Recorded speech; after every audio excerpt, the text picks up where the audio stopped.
porque justo queremos saludar en la línea telefónica al doctor Julio Villegas.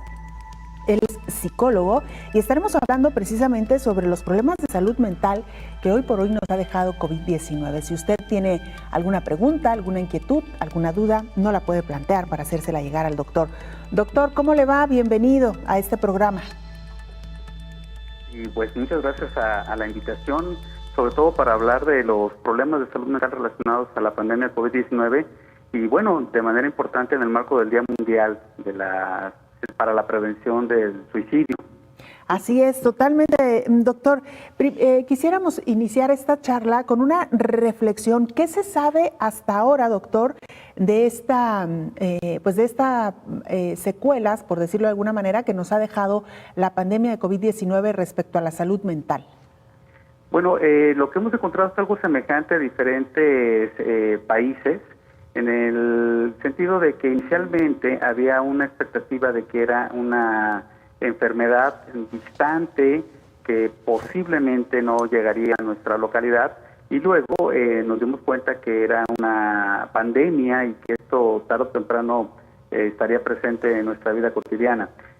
Ahí se activaron los mecanismos de estrés y con esto la consecuente alteración en los hábitos de sueño, la alimentación, la relación en la vida cotidiana con nuestros seres queridos, con nuestros vecinos y en nuestros espacios laborales, escolares y en todos los ámbitos que nos desenvolvemos.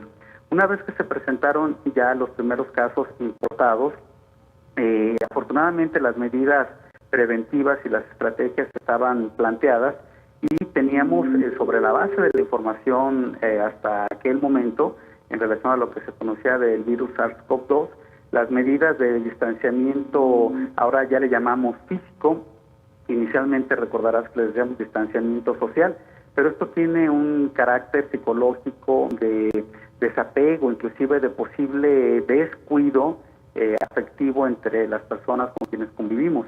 Ese fue uno de los cambios. Después ya en lugar de llamarle distanciamiento social, se optó por llamarle distanciamiento físico.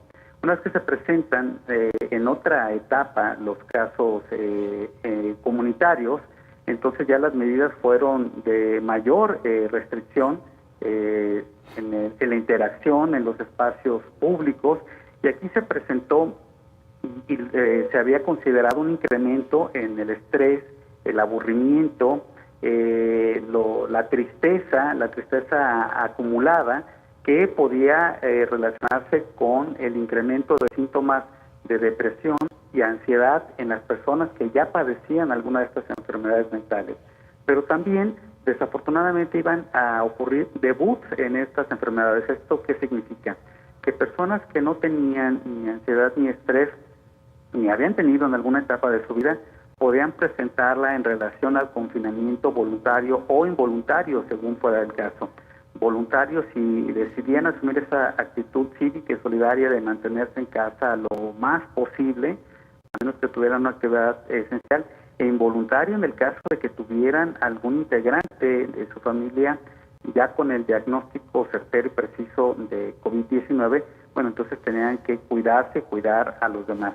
Ahí entonces la sintomatología de depresión y ansiedad se manifestó inicialmente en irritabilidad dentro del hogar, esto es mayores discusiones en cantidad y frecuencia entre los integrantes de la familia, las discusiones entre los hermanos, entre los progenitores, entre la pareja, pero también si esto se asocia a lo que desafortunadamente en algunos ámbitos culturales se acostumbra como manejo del tiempo libre, que es el abuso del alcohol y el consumo de algunas otras sustancias, en específico la marihuana, por la confusión y desconocimiento de su efecto en la alteración de las emociones, entonces se vinculó estrechamente con la violencia intrafamiliar.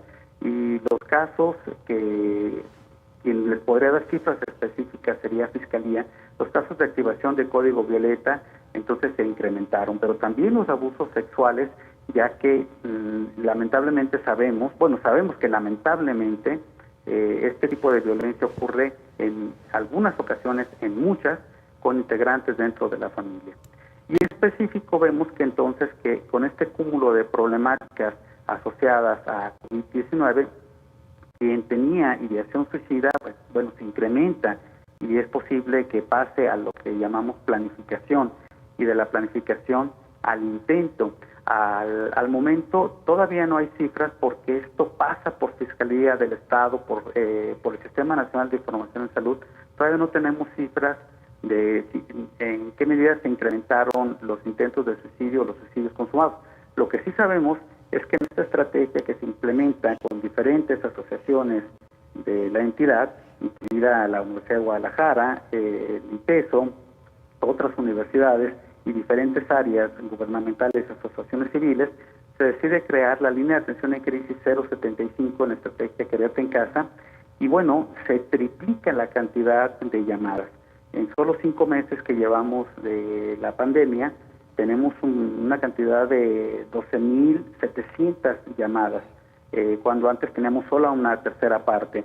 Y ahí nos damos cuenta que sí se presentan llamadas específicas de preocupación, de temor grave relacionado a contagiarse, a que un ser querido se contagie, adolescentes preocupados porque sus seres queridos, sus padres, sus abuelos se contagien del virus SARS-CoV-2, y esto empieza a alterar la vida cotidiana dentro de la familia.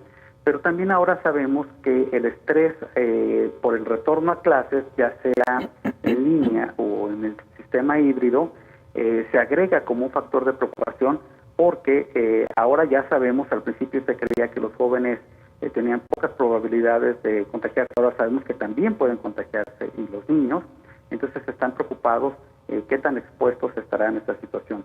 De manera que habrá que diferenciar el estrés agudo como otra de las enfermedades que se presentaron.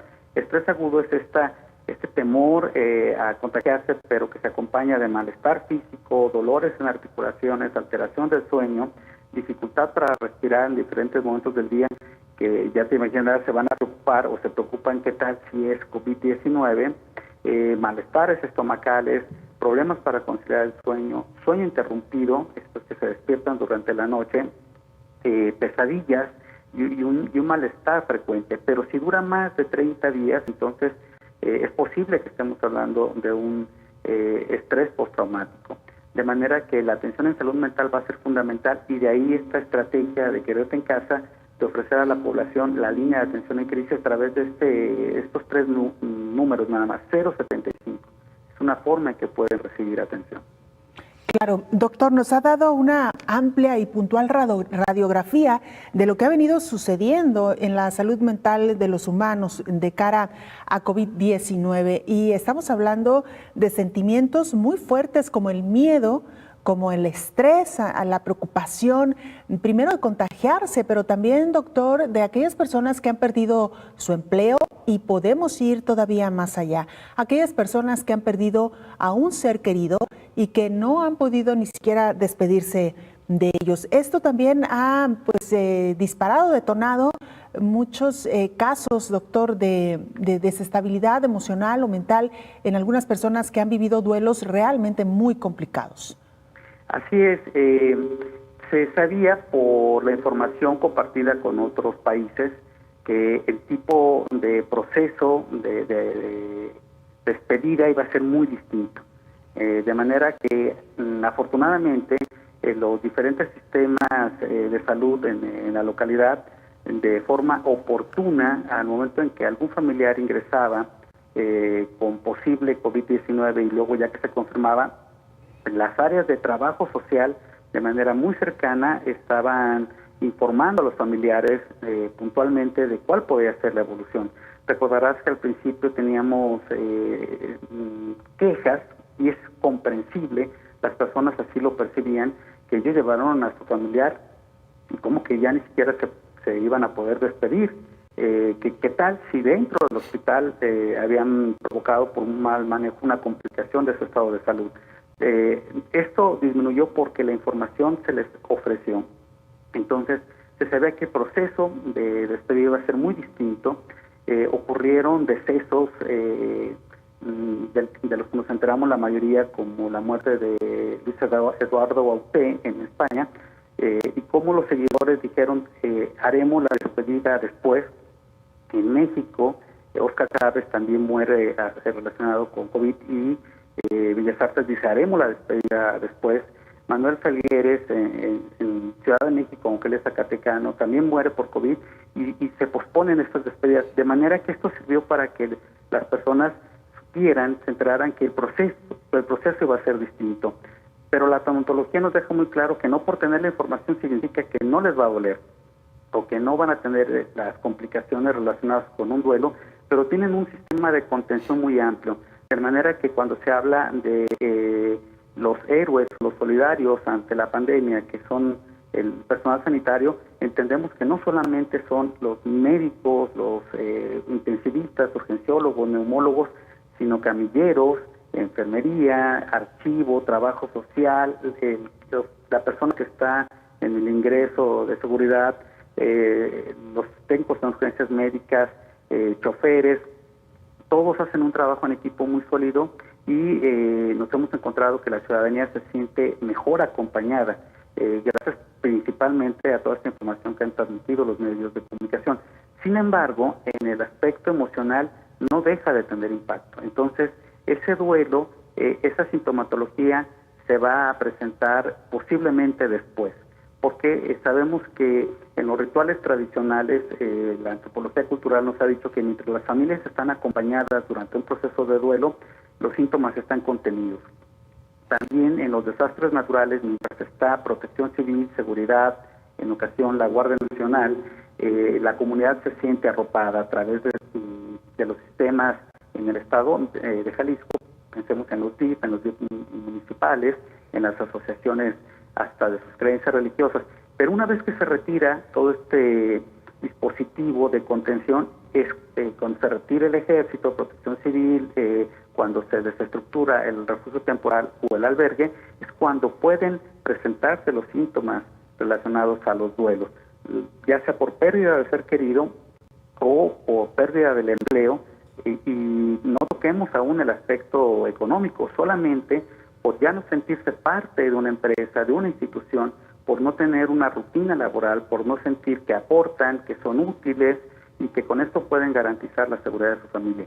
Pero agreguémosle también el estrés de la pérdida de empleo, que sabemos que en países con las características económicas como el nuestro, el impacto económico fue antes de los casos de pandemia por las medidas que se tuvieron que tomar durante las etapas más agudas, y sabemos que también será un impacto posterior a mediano y en algunos ámbitos, sobre todo en microempresas, a largo plazo. Claro. Doctor, pues justo esto será lo que nos tocará revisar en las próximas semanas, en los próximos meses, una vez que la pandemia empiece a tomar cierto control, que empiecen a bajar el número de casos, contagios y de muertes. Habrá que revisar cómo queda la salud mental de la humanidad luego del paso de esta pandemia. Sin duda alguna será todo un tema. Y por supuesto también hablar en alguna otra ocasión, doctor, lástima que se nos terminó el tiempo, pero de cómo está afectando también esta pandemia a los más pequeñitos y a los adolescentes. Si le parece, doctor, en una siguiente ocasión podemos abordar el tema. Por supuesto, y me gustaría despedirme con lo que se reconoce ya desde la resiliencia. También lo que nos dimos cuenta es que la familia, los vínculos cercanos entre los amigos, finalmente resultaron beneficiados. El pasar tiempo juntos, sabiendo resolver sin conflicto las dificultades, benefició el acompañamiento. Y es el sentido de nuestra campaña de este Día Mundial para la Prevención del Suicidio. Acércate, hablemos. Y hay que tener siempre una actitud de escucha, pero también el pedir hablar con alguien. El saber que alguien nos puede escuchar puede cambiar significativamente el estrés tan elevado por la pandemia. El animarse a hablar con alguien y sentirnos escuchados puede ser la clave para la prevención del suicidio. Doctor Julio Villegas, muchas gracias por habernos acompañado. Gracias por el espacio y un saludo a todo el significativo auditorio que tiene. Muchas gracias. Es el doctor Julio Villegas, psicólogo, hablando hoy de salud mental a propósito también del Día Internacional de la Prevención del Suicidio, un padecimiento, un fenómeno que cobra la vida de miles y miles de personas cada año, tristemente. Vamos a hacer una pausa, regresamos con más.